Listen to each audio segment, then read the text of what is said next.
네, 이 시간에는 이제 압수와 관련돼 가지고요. 조문하고 그다음에 이제 압수에서 가장 중요시 여겨지는 게 인제 관련성이라고 그랬죠. 그래서 관련성의 의미 요거 보면서 이제 일반적인 우리 조문을 한번 좀 살펴보고 그다음에 강의 안에 나와 있는 판례를 몇 개 살펴보도록 하겠습니다.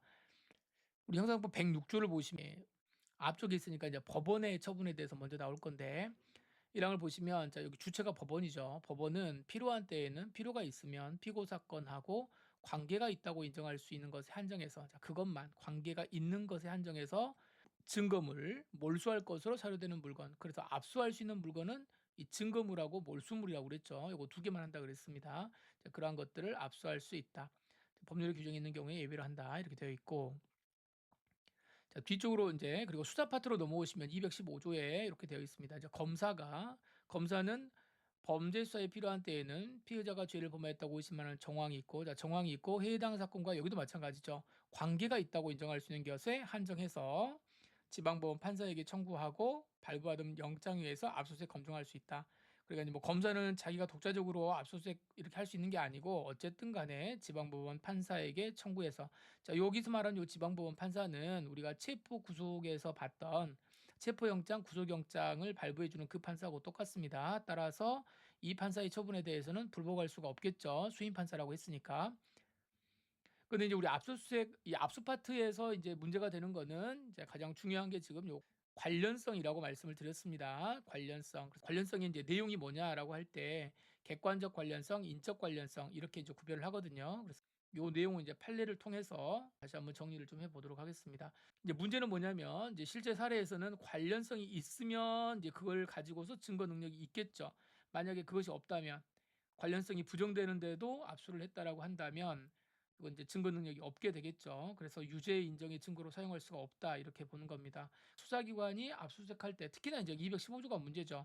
사실 뭐 우리 수업 때 계속 말씀드렸지만 법원은 뭐 웬만해 가지고 실수를 해도 이제 넘어가기 때문에 이거는 특별히 문제가 안 되는데 수사기관은 이거 굉장히 칼같이 본다 그랬죠. 그래서 관련성이 없는 것을 압수를 하게 되면 그건 증거로 사용을 할 수가 없습니다. 그러니까 이후에 나오는 판례들은 다 뭐냐면 관련성 인정 여부예요. 그래서 이 기준은 객관적 관련성, 인적 관련성 이러는데 요 내용에 따라서 보는 것이고 그런데 실질적으로는 이제 어쩔 때는 관련성이 있다 그러고 어쩔 때는 없다 그러고 그러기 때문에 사실 사례 공부하실 때는 케이스의 내용을 정확하게 파악하시고 암기하는 게 중요합니다. 자, 이제 교재에 있는 이제 관련성과 관련된 판례를 이제 한번 살펴볼 건데, 먼저 관련성의 가장 기본적인 판례를 하나 보고요. 그 다음에 관련성 인정된 것, 부정된 것, 이게 따로 이렇게 나눠가지고 한번 살펴보겠습니다.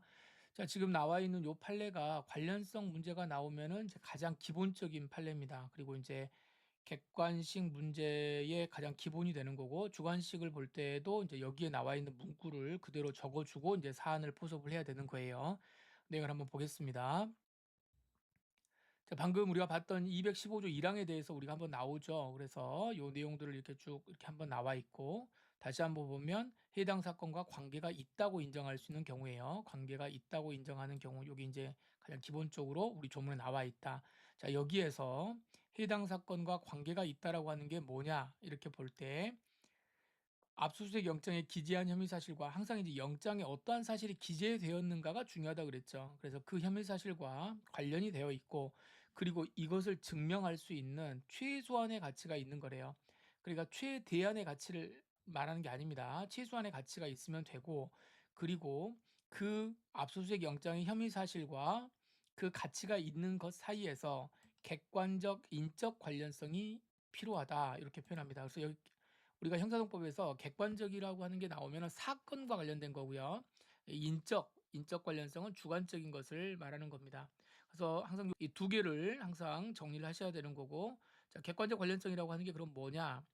일단 혐의 사실 그 자체 또는 그와 기본적 사실관계가 동일한 범행 그쵸? 그 사실관계와 관련되어 있어야 된다는 거죠. 그것과 어떻게 관련이 되어야 되냐면 직접 관련되어 있는 경우. 이건 당연한 거죠. 직접 관련되어 있는 경우를 의미하지만 좀 더 넓게 봅니다. 범행 동기와 경위, 범행 수단과 방법, 자 이러한 것들을 다 증명하기 위해서 요 직접 증거 말고 직접 관련되어 있는 거 말고도 더하기 간접 증거 그리고 정황 증거로 사용될 수 있는 경우에도 당연히 압수할 수 있다. 그러니까 우리가 TV에서 볼 때 뭐 매번 그 어떤 한 사람을 타겟으로 하고도 계속해서 막 압수를 하잖아요. 압수수색을 하는 것들이 굉장히 좀 약한 그 허들이 있기 때문에 그러는 거예요. 최소한의 가치만 있으면 이걸 인정해 줘 버리는 거고, 최소한의 가치 더하기 간접 증거, 정황 증거만 있다고 소명만 되면 그냥 곧바로 압수수색 영장이 발부가 되기 때문에 그렇게 많은 압수수색이 이루어지는 겁니다. 자, 여기서 관련성이라고 하는 것은 굉장히 넓게 인정되는 것처럼 보이죠. 근데 이렇게 너무 넓게 인정해 버리면 너무 이제 많은 압수수색이 인정이 돼 버리니까 이것을 살짝 이제 축소시키는 그 문구가 나옵니다. 이때 객관적 관련성이라고 하는 것은 어떻게 된다? 이것저것들을 다 종합해서 구체적 개별적 연관관계가 있는 경우에 요때에만 인정이 될 수 있는 것이고, 혐의 사실하고 비슷한 사건이다, 동종 또는 유사 범행이라는 사유만으로 객관적 관련성이 있다고 볼 수는 없다. 그런데 여기에 요 말이 중요해요. 사실은 동종 유사 범행이면은 인정이 됩니다. 그런데 이걸 인정을 안 하려고 보면 요 앞에 단순이라는 말이 굉장히 중요해요. 그래서 단순히 동종 유사 범행이라는 사유만으로 객관적 관련성이 있다고 볼 수는 없다. 그래서 안 되는 거 있죠. 결과적으로 이게 압수가 위법하다라고 보는 거, 그럴 때는 단순이라는 말을 넣고, 그렇지 않으면 동종 유사 범행이기 때문에 관련성이 있다, 이렇게 판례가 나옵니다. 자, 그것은 우리가 뒤에서 확인을 해 보도록 하고, 그다음에 이제 인적 관련성인데 사람과의 관련성이죠. 그러면 피고인이 갑인데 갑 말고 갑하고 연결되어 있는 사람들이 있을 거 아니에요. 그럼 갑에 대한 영장으로 을병정 요런 사람들에 대한 사람들도 다 할 수 있는 거냐라고 하는 겁니다. 자, 보세요. 피고인과의 인적 관련성은 압수수색 영장에 기재된 대상자의 공동정범이나, 자, 그 사람 뭐 같이 했던 공동정범, 교사범, 이제 공범 되는 거고, 간접정범도 되고, 자, 뒤에 뭐도 있어요? 필요적 공범. 필요적 공범이라고 하는 것은 한 사람만에 의해서 범죄가 성립되는 것이 아니고 양자가 있어야 된다는 거죠. 그래서 수뢰죄, 증례죄 이런 게 있어야 되는 거죠. 음화 판매죄 뭐 이런 것들입니다. 판매하는 사람이 있으면 이제 사는 사람이 있으니까 판매가 또 될 거 아니에요. 자, 그래서 필요적 공범에 대한 사건에 대해서도 객관적 관련성을 인정할 수 있다. 여기 이제 우리의 기본적인 틀입니다. 자, 이제 관련성 인정된 경우를 하나 보겠습니다. 자, 피고인이 2018년 5월 6일경 피해자 갑에 대해서, 자, 범행 사실이 뭐냐면 간음 유인 미수, 간음을 하려고 유인을 했고, 그 다음에 성폭력 처벌 등에 관한 특례법 위반 가로 열고, 자, 요 통신 매체 이용 음란이라고 하는 거죠. 요게 이제 죄 명이에요. 그래서 이 범행과 관련해 가지고 피고인 소유의 휴대전화를 압수를 했는데, 그 휴대전화 안에 보니까 피해자가 갑뿐만 아니라 을병정 있죠. 을병정에 대해서도 이 같은 범행과 관련된 추가 자료들이 쭉 있었다는 거예요. 그래서 그거를 다 묶어 가지고, 그것까지 다 묶어서 을병정에 대한 범행, 여기에 대해서도 이제 문제를 삼았는데, 우리 판례가 뭐라고 그러냐면 이거는 단순히 동종 유사 범행인 것이 아니고 구체적 개별적 인과관계가 있다. 그러니까 뭐 갑에 대해서만 한 게 아니라 을병정에 대해서도 간음 유인 미수 성폭력 범죄의 처벌 등에 관한 특례법, 그러니까 결국은 이게 뭐야, 상습범이잖아요. 그래서 이런 것들은 객관적 인적 관련성을 인정했습니다. 이 두 번째, 경찰관이 이른바 전화 사기죄입니다. 죄명은 전화 사기죄로 갔는데 가서 보니까 그 사람이 뭘 복원하고 있냐면 다른 사람의 주민등록증이나 운전면허증을 가지고 있습니다. 그럼 전화 사기하고 주민등록증, 운전면허증하고는 별로 관련이 없을 것처럼도 보이지만 다른 사람의 신분증을 가지고서 그걸 이용해 가지고 전화 사기를 하겠죠.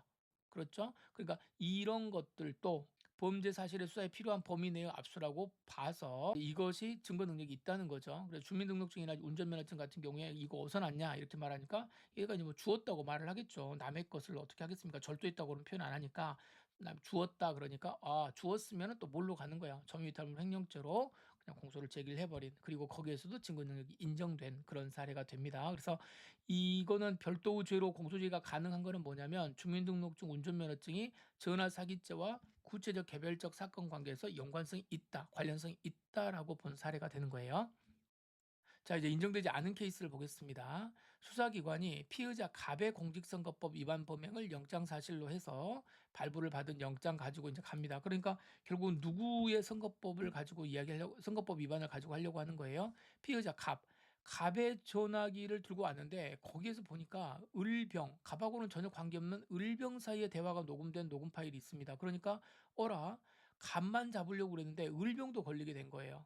즉 을병의 공직선거법 위반 혐의 사실을 발견하게 됐는데, 이것은 원래 압수를 하려고 했던 거는 뭐예요? 갑이잖아. 갑의 걸 가지고 가려고 했는데 을병은 전혀 다른 사건이란 말이에요. 그 을과 병에 대해서 별도의 압수수색 영장을 발부하지 않았기 때문에 이거는 관련 사건이 아니다. 을병을 따로 공소 제기할 수 없다는 판례입니다. 그래서 우리가 정치인 갑의 어떤 비리를 찾으려고 갑의 핸드폰을 압수수색을 했는데 가서 보니까 다른 사람들의 것들이 막 나타나요. 그럼 그런 사람들을 공소 제기할 수 있는 거냐? 안 된다 그 말이에요. 다음 판례입니다. 자, 비록 경찰이 압수수색 현장에서 다른 사람으로부터 이 사건 범행의 진범이 피고인이다라고, 자, 진범. 자, 진범이 있다는 것은 다른 뭐 가짜 범인이 있다는 거 아닙니까? 영장은 가짜 범인 거를 가지고 갔어요.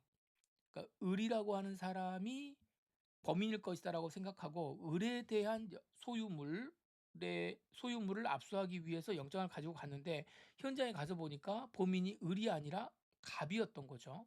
그러면 결국 그 범죄 사실은 동일하기 때문에 뭐 을이든 갑이든 간에 범죄 사실과 관련된 거를 압수할 수 있는 거냐?